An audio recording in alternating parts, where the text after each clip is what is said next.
대강절 절기에 우리가 다루어야 할 중요한 주제가 한 가지가 있습니다. 예수님은 고난의 종으로 이 땅에 오셨다는 사실입니다. 고난을 받으시기 위해서 고난을 자처하시고 이 땅에 오셨습니다. 뿐만 아니라 그것을 통해서 우리의 삶에 어떤 영광을 얻을 수 있는지를 구체적으로 가르치시고 교훈하셨습니다. 많은 사람들은 인생의 고난을 회피하고 그 고난 자체에 대한 부정적인 생각을 가지고 있지만, 주님은 고난을 통해서 십자가를 지는 사건들을 통해서 인생의 가장 찬란하고 아름다운 영광스러움을 우리 마음에 소망으로 심어 주셨습니다. 세상에 우리에게 좋은 선한 영향력을 미치고 어렵고 힘든 시절에 우리에게 뭔가 한국 사람으로서 자부심을 갖게 하는 많은 유명 스포츠 스타들의 활약상을 봅니다. 유럽에서 가장 큰 축구 리그라고 할 수 있는 EPL에서 활약하고 있는 한국인 선수들의 활약상을 봅니다. 또한 프랑스에서 활약하는 이강인 선수와 같은 활약상, 우리가 어려웠을 때 IMF 때 우리가 박세리 선수를 통해서 보았던 또 경험했던 격려들, 김연아 선수가 우리에게 국민들에게 가져다 주었던 희망, 올림픽이나 아시아 선수권 대회나 또 여러 많은 스포츠 행사를 통해서 우리가 갖게 되는 국민으로서, 대한민국 국민으로서의 자긍심, K-팝 스타나 여러 가지 문화를 선도하는 여러 흐름들 속에서 대한민국 국민으로서 우리가 가질 수 있는 세계적인 자부심, 이런 것들은 소수의 몇몇 사람들이, 젊은이들이 우리에게 가져다주는 소망이고 우리가 가질 수 있는 기쁨이고 같은 한국 사람이라는 것 때문에 얻을 수 있는 삶의 축복입니다. 우리도 이와 같이 한 미미하고 연약한 개인들이지만 그 개인으로서 주위에 있는 많은 사람들에게 줄 수 있는 소망, 기쁨, 그리고 위로, 축복이 있음을 항상 생각하게 됩니다. 그러나 그 선수들이 그런 영광된, 그런 아름답고 찬란한 스타로서의 모습을 갖추기 이전에 오늘의 그들을 있게 했던 그들만의 치열한 리그, 그들이 겪었던 모든 어려움과 고난의 시간, 오늘이 있기까지 그들을 만들어낸 많은 희생과 헌신은 또한 우리가 기억해야 할 중요한 사실이기도 합니다. 예수님이 오셨다는 이 기쁜 소식 뒤에 이면에 우리가 성탄 이야기를 통해서 얻을 수 있는 교훈이 있습니다. 바로 주님은 가장 낮고 천한 곳으로 오셨고, 그 예수님이 오실 때 세상은, 그리고 세상을 다스리는 왕 헤롯은 그 어린아이들을 다 죽이려 했다는 겁니다. 그 시도로 하수의 이곳저곳에 나라 전체에 아이를 잃은 부모의 슬픈 애곡하는 울음소리가 넘쳐났다는 사실도 우리가 기억합니다. 우리가 신앙생활하면서 귀를 기울여야 될 중요한 교훈이 오늘 바울의 말씀 가운데 우리에게 주어집니다. 우리가 그와 함께 영광을 받기 위하여 고난도 함께 받아야 하느니라. 주님의 영광, 그 부활의 산소망, 생명, 그것은 우리 모두가 기대하고 얻기를 원하는 것이지만 그것을 위해서는 고난에 대한 묵상들이 항상 뒤따라야 한다고 말합니다.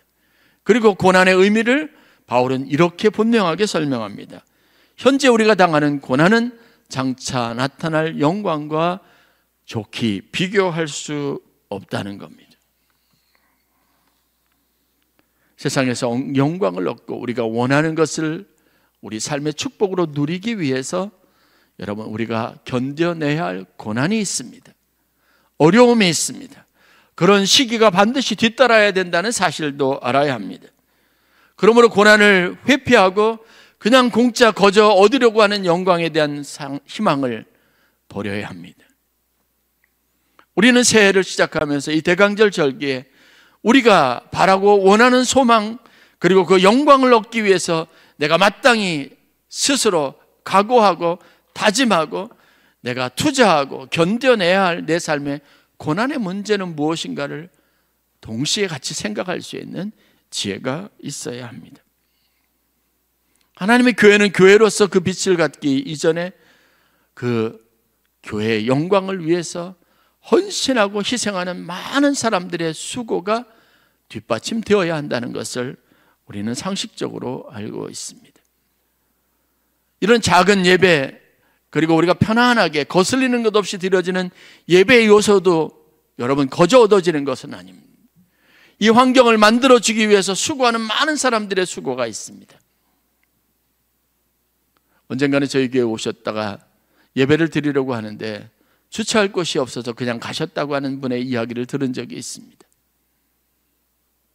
여러분들이 성전 안으로 들어와서 예배를 드리는 그 중요한 첫 걸음에서 주차할 공간이 없어서라는 이야기가 있어요. 그래서 저희 교회는 장로님도 그렇고 권사님이 나가서 추운 겨울에 비가 오거나 상관하지 않고 오시는 분들이 차를 어느 곳에 대야 될지를 안내하는 수고와 헌신과 봉사가 있습니다. 한 끼 식사를 예배를 드리고 가족과 함께 교제하고 성도들과 함께 교제하고 다음 오후에 이어지는 프로그램을 하기 위해서 식당에서 봉사하고 수고하는 사람들의 수고도 있습니다. 어디 앉아야 할지 모를 때 교회 편안한 곳에서 예배 드릴 수 있는 안내위원들의 수고도 있습니다. 여러분들이 예배 시간에 느끼는 감격과 하나님이 함께 하시고 임재가 우리 가운데 있다는 것을 느끼게 해줄 성가대원들의 아름다운 찬양과 예배 인도자들의 찬양, 앙상블과 반주자들의 수고가 모든 것 요소 안에 다 있습니다. 그런데 이것은 엄격하게 보면 이분들이 예배를 위해서 드리는 헌신과 수고입니다. 이 연습을 위해서, 이것을 하기 위해서 많은 시간을, 그리고 어떤 악기의 재능을 가진 사람들은 자기들이 레슨비를 주어가면서 그렇게 열심히 노력하고 수고했던 그 헌신과 결실의 열매들이 받침이 되었다는 사실들을 기억하게 됩니다. 교회가 선교할 수 있는 것은 여러분 물질적인 것에서 여러분들이 보이지 않게 하는 헌신과 수고 때문에 그렇습니다. 지난 1년을 돌아보며 우리가 했던 모든 선교와 구제에 관련된 모든 일들은 여러분들의 보이지 않는 곳에 여러분들 드린 헌신과 수고의 결실 때문에 가능했던 일입니다. 하고 싶어도 그것을 계획할 수 없는 상황들이 있습니다. 그런데 우리가 계획했던 일들을 다 이루고 그리고 더 많이 결단하고 더 많이 돕기로 결정할 수 있었던 축복을 하나님이 지난 1년 동안 우리 교회에 부어 주신 겁니다. 누구 때문에요? 누군가의 헌신과 섬김, 그 과정에서 겪어야 했던 어려움과 그런 힘든 시간들이 모여져서 이루어진 일들입니다. 무엇을 위해서요? 하나님의 선하시고 아름다운 뜻을 성취하기 위한 목적으로 되어진 겁니다. 신앙인들이 하는 일반적인 착각이 있습니다. 우리도 예수님의 제자들처럼 어느 순간인가 그렇게 마음의 변질을 경험합니다. 하나님의 은혜가 있고 하나님의 공급하심이 있으니까 모든 것이 자연스럽게 우리가 누리는 축복이 되리라고 기대하는 마음이 있습니다. 그런데 여러분, 그것이 되기 위해서, 그런 영광을 얻기 위해서 우리가 반드시 고난이라고 하는 것, 나 스스로도 힘들고 어려워 그래서 견뎌내야 하는 과정들이 있어야 한다는 걸 우리가 잊지 않아야 합니다. 처음 예수님의 부르심에 응답했던 제자들도 자신들이 어떤 어려움이 있고 어떤 희생이 뒷받침되어야 하는 것을 알았습니다. 그리고 그렇게 희생했습니다. 그물을 버려두었고, 그리고 때로는 부모님을 돌보는 그런 장남이나 혹은 한 가정의 경제를 책임진 사람으로서 책임감도 내려놓아야 했습니다. 그리고 예수님을 쫓은 겁니다. 그러다 보니 경험하게 되는 예수님의 신비, 하나님의 은총, 그것으로 많은 사람들이 얻게 되는 보람과 치유, 회복, 이런 것들이 마음을 빼앗깁니다. 그러다 보니 어느 순간인가 희생하고 싶지 않은 마음이 자연스럽게 찾아 들어옵니다. 더 큰 영광, 그리고 더 많은 것을 누리고 싶어하는 마음이 생깁니다. 이것이 우리가 우리 마음속에 쉽게 찾아오는 변질의 문제입니다. 누리는 것은 원하지만 그 누리는, 그리고 내게 받는 복된 삶을 위해서 누군가 보이지 않는 곳에서 헌신하고 수고한다는 것을 그 감사하는 마음을 잃어버리는 안타까운 일들이 있게 됩니다. 2023년에 일부 가브리엘 성가대를 시작했습니다. 이런 시간에 나와야 합니다. 이런 시간에 나와서 수고해야 합니다. 그 자리를 누가 대신 채워주는 것도 아닙니다. 그렇게 나온 분 중에는 하나님이 자신의 몸 건강을 회복시켜 주신 것에 대한 감사한 마음으로, 어떻게 보면 자기 건강도 중요한데 그 이른 시간을 하나님 앞에 구별해서 드리는 헌신된 수고도 있습니다. 내가 무엇이라도 해야 되겠다고 하는, 교회에 보탬이 되어야 되겠다고 하나님이 내게 주신 마음에 순종하는, 그래서 순종의 대가는 늘 언제나 부지런해야 하고 다른 사람보다 열심을 내야 되는 이런 것들로 이어지게 되어져 있습니다.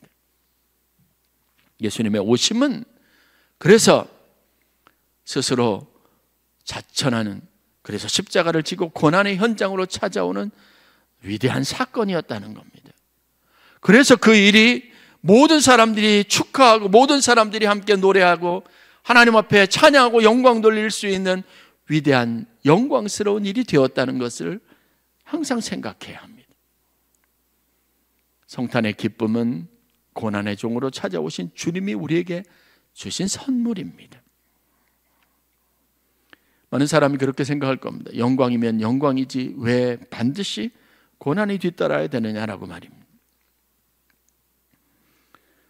성령의 폭발적인 역사가 있었고 많은 부흥, 신비한 하나님의 역사, 곳곳에서 알지 못하는 성령의 도우시는 힘으로 자신의 삶의 변화를 경험했던, 그래서 교회를 세우고 폭발적인 복음의 확산이 일어났던 초대교회, 여러분 그 역사를 우리는 사도행전을 통해서 자세히 봅니다.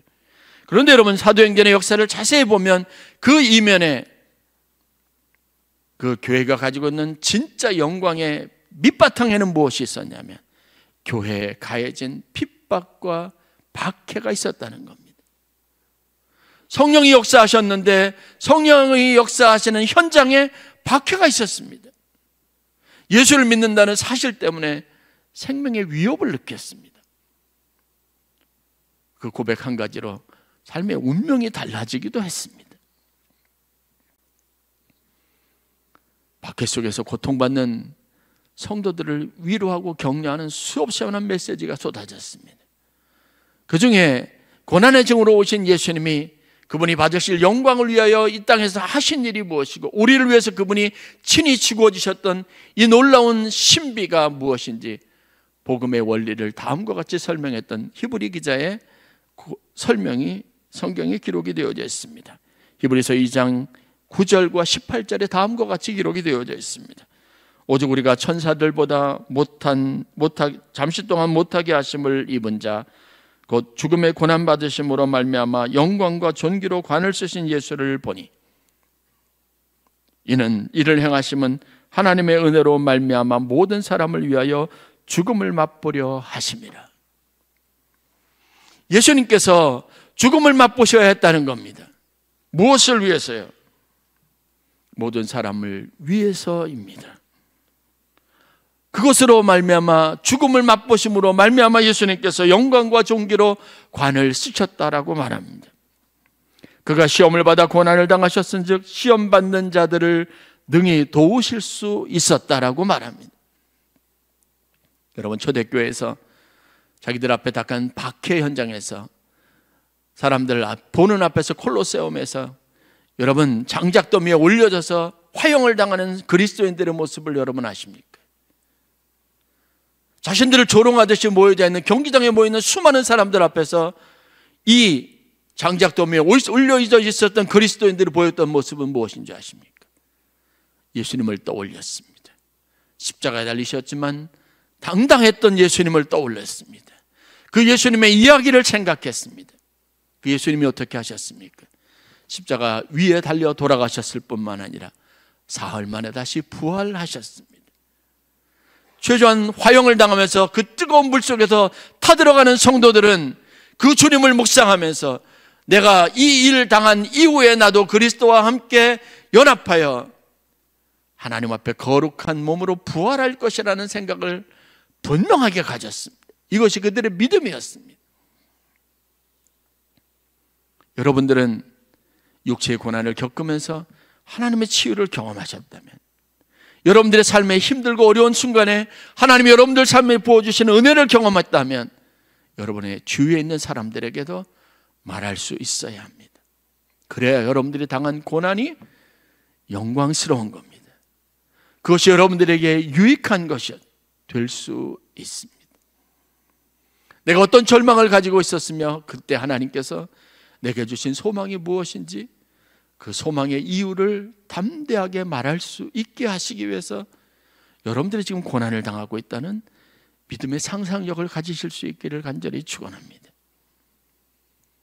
내가 먼저 가봐서 그 길의 어려움을 알아요. 그래서 그 사람을 위로할 수 있습니다. 그런데 그게 끝이 아니죠. 내가 먼저 가보았기 때문에 그 끝 뒤에 하나님이 내게 주신 영광과 그 영광의 아름다움과 내 삶의 기쁨을 또한 내가 알기 때문에 사람들에게 견디라고 말할 수 있는 겁니다. 이길 수 있다고 격려할 수 있는 겁니다. 대간결에 우리가 묵상해야 될 것이 바로 이겁니다. 현재의 고난은 장차 나타날 영광과 비교할 수 없습니다. 이것이 우리의 메시지가 되어야 합니다. 그러기 위해서는 우리가 그 영광을 얻기 위하여 고난도 함께 받아야 합니다. 성경에 등장하는 믿음의 사람들의 이야기를 여러분 잘 아시죠? 그 사람들은 위대한 신앙인이었습니다. 그 이름 자체가 영광스러웠습니다. 그들의 삶의 이야기가 우리의 가슴을 뛰게 합니다. 신앙생활이 얼마나 중요한 것인지를 교훈합니다. 그러나 그 영광을 얻기까지 그들의 삶에는 정말로 힘들고 어려운, 우리도 감당하기 어려운 고난의 시간들이 있다는 것 또한 기억해야 합니다. 우리가 잘 아는 아브라함을 생각해 보십시오. 그는 자식을 갖지 못하는 사람이었습니다. 하나님이 그에게 약속을 주셨지만, 하늘의 별과 바다의 모래 같은 많은 자손을 주시겠다고 약속하셨지만, 정작 그는 자신의 수중에 한 아이도 갖지 못했습니다. 그 아이를 품을 수도 없었습니다. 자식 없는 서러움을 알게 했습니다. 사라가 겪었던 고통을 우리가 기억합니다. 그래서 하나님이 주신 생명이 얼마나 귀한 것이고 이 생명 하나하나의 가치를 먼저 하나님께서 그에게 알게 하신 겁니다. 그래서 그 소중하게 여기는 생명, 그것을 하나님 앞에 드릴 수 있었던 겁니다. 내 자식이 소중한 것처럼 다른 자식도 소중하다는 것을 알았던 겁니다. 하갈과 이스마엘, 쫓겨나는 그 비참한 처지에 있었던 그 두 모녀를 위해서 아브라함이 한 일이 무엇인지 여러분 성경에서 잘 살펴보아야 합니다. 하나님은 또한 그들을 외면하지 않았습니다. 이삭을 존귀하게 여긴 것처럼 이스마엘 또한 존귀하게 여겨서 그에게 같은 축복으로 약속하신 분이 하나님이십니다. 이기적인 마음을 버리고 우리가 좀 더 성숙해져야 한다면 다른 사람의 기쁨을 위해서 내가 좀 더 수고할 수 있는 당연한 마음의 다짐을 가질 수 있어야 합니다. 이스라엘 역사에 과거에도 없었고 앞으로도 없을 위대한 이름을 가지고 명예를 가졌던 다윗 왕, 여러분 그 왕을 우리가 생각해 보아야 합니다. 그는 막강한 권력을 가지고 가장 위대한 나라를 이루었습니다. 지금도 이스라엘의 한 나라 국가의 목표는 시온, 다시 말해서 다윗의 그때를 회복하고 그 나라의 영광을 회복하는 것에 있습니다. 그 나라 다윗에게 주었던 영광의 기초가 무엇인지 아십니까? 그는 우리가 아는 것처럼 아무런 권력도 힘도 배경도 갖지 못해서 떠돌아다니고 그리고 쫓겨다니고 남에게 기대어서 도움을 받아야만 살 수 있었던 처량한 나그네의 인생을 10수년 넘게 살았습니다. 그 기간을 통해서 나에게 베풀어주는 작은 호의와 나에게 내어주는 작은 땅, 내가 쉴 곳을 제공했던 사람들에 대한 그 따뜻한 호의와 감사를 알았습니다. 그것이 여러분 다윗이 왕이 되어서도 그가 베풀 수 있었던 겁니다. 그 마음을 잃어버렸을 때 하나님은 밧세바의 사건을 통해서 모질게 다윗을 다루신 겁니다. 자신을 내어주는 사랑의 본질을 예수님께서 아셨기 때문에 우리에게 이 사랑으로 살아갈 것을 요구하신 겁니다. 아브라함도 다윗도 최소한 우리가 알고 있었던 그의 삶의 영광의 기초는 바로 그들이 겪었던 삶의 고난으로 얻은 교훈이고, 그것 때문에 그들이 빛나 보였던 겁니다. 하나님이 여러분들에게 아무 것을 주셨어도 여러분, 그 이름이 예수 믿어서 받은 축복이 사람들에게 절대로 영광되지 못하는 많은 사람들을 봅니다. 그 축복을 저주하는 사람들의 소리에 우리가 많은 경험을 가지고 있습니다. 우리의 사명은 뭔지 아십니까? 그 영광은 어디서부터 오는 줄 아십니까? 여러분들이 자신을 희생하고 십자가를 지는 결단과 그 일을 나의 것으로 여기고 누구보다 한 발 앞서서 더 많이 수고하고자 하는 열심 위에, 그래서 하나님이 주시는 것이 영광입니다. 우리가 예수님의 오시는 사건을 통해서 추구하는 영광, 우리 장래의 소망이 바로 고난의 종으로 오신 예수님과 오버랩되는 이 아름다운 영광스러움이어야 합니다. 그러므로 하나님이 인류의 사람들 삶 속에 역사하시는 방식은 다음의 세 가지 원칙에 철저하게 포커스가 맞춰져 있습니다. 하나님의 방식의 사역은 이겁니다. 첫째는 하나님은 자기의 자녀들에게 준 힘과 권력과 축복의 소중함과 가치를 반드시 알게 하신다는 겁니다. 그것이 거저 주었다고 공짜가 아니라 이것이 어떤 희생을 대가로 우리에게 주신 것이며 어떤 것으로 말미암아 우리가 구원을 받았는지를 분명하게 알게 하시기를 원한 겁니다. 하나님은 그것을 위해서 일하십니다. 두 번째, 그렇기에 그것을 가치 있게 옳은 일들을 위해서 사용하도록 교훈하십니다.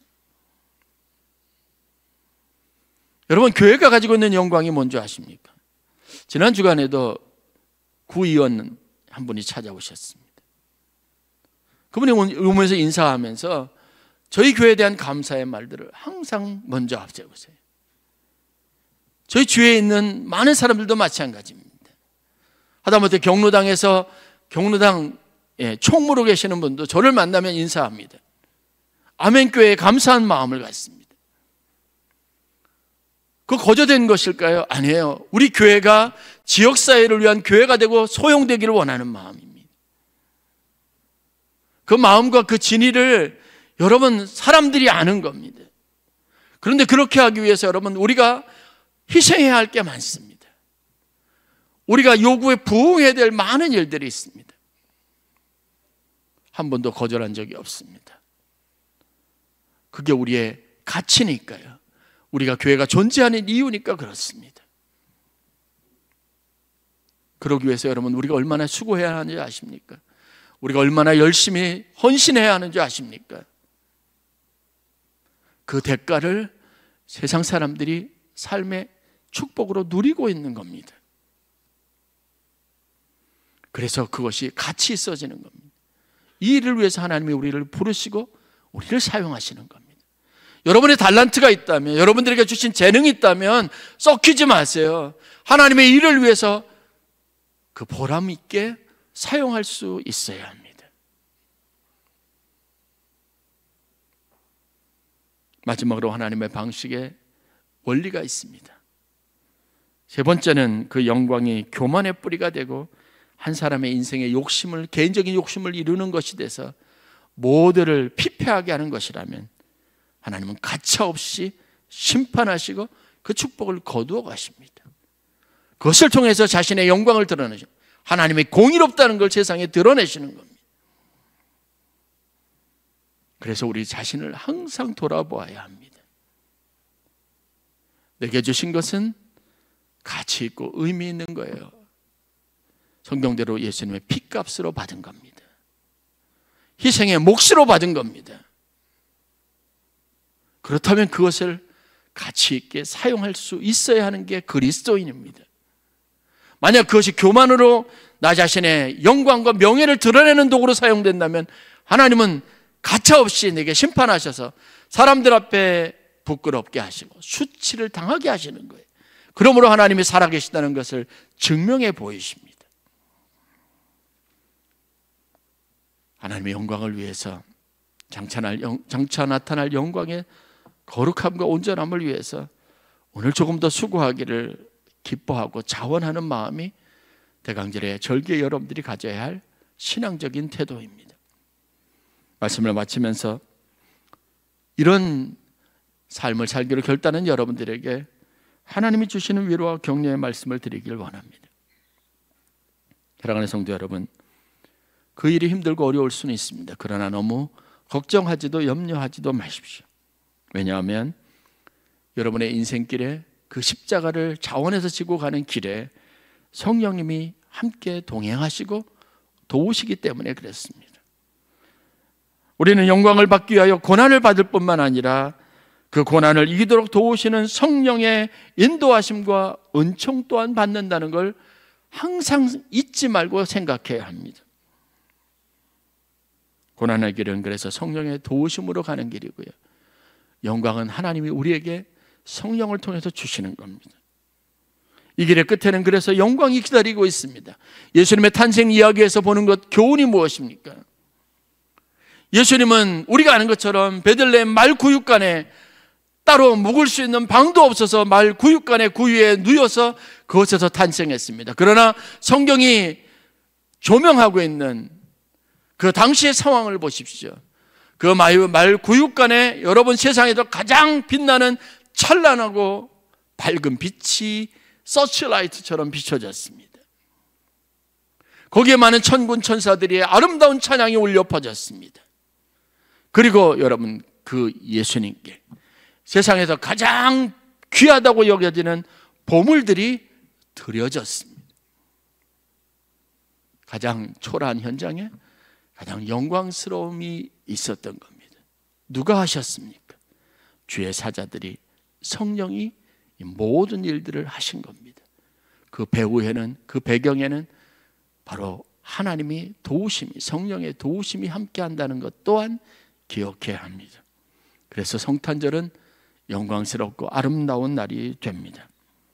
여러분의 삶의 배경과 배후에 모든 것을 이루어 가시는 하나님의 놀라운 축복과 은혜가 있음을 항상 기억하시고, 여러분 스스로 여러분들에게 주어진 십자가를 지는 일을 기쁨으로 여기고 하나님 우리에게 장차 나타나실 영광에 동참하는 귀한 은혜가 있기를 다시 한번 간절히 축원합니다. 기도하겠습니다.